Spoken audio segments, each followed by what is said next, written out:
Number ಅಲ್ಲಿ P number ತೆಗೆಯೋದಕ್ಕೆ ಯಾವಾಗ ಇದು ಮಾಡ್ತೀರಿ ಮೇಡಮ್? ಈಗ ಪೋಡಿ ದುರಸ್ತಿ ಅಭಿಯಾನ ಅಂತ ಹೇಳ್ಬಿಟ್ಟು 1 to 5 ಮಾಡ್ತಿದೀವಿ ನಾವು. ಪೋಡಿ ದುರಸ್ತಿ ಅಭಿಯಾನ ಏನಿದೆ ರಾಜ್ಯದಾದ್ಯಂತ ನಡೀತಿದೆ. ನಮ್ ಜಿಲ್ಲೆಯಲ್ಲಿ ನಮ್ ತಾಲೂಕಲ್ಲೂ ಇದೆ. ಹಲವಾರು ಪೋಡಿ ದುರಸ್ತಿ ಮುಗಿಸಿದೀವಿ. ಪಾಣಿ ಇಂಡೀಕರಣನೂ ಆಗಿದೆ. ಸುಮಾರು 200 ಅಷ್ಟು ಪಾಣಿಗೂ ವಿತರಣೆ ಆಗೋಗಿದೆ.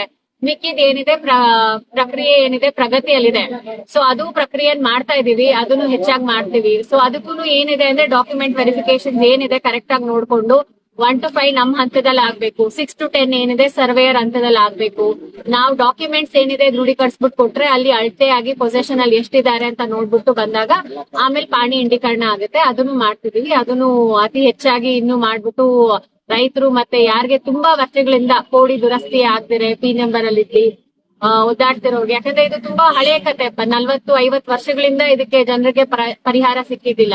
ಈಗ ಮಾಡ್ತಿರೋ ಅಭಿಯಾನದಿಂದ ಹಳೆಯವೆಲ್ಲ ನೋಡ್ಕೊಂಡು ನಾವೇ ಮಾಡ್ಬಿಟ್ಟು ಅದಕ್ಕೊಂದು ಸೊಲ್ಯೂಷನ್ ನಾವೇ ಕೊಡ್ತೀವಿ.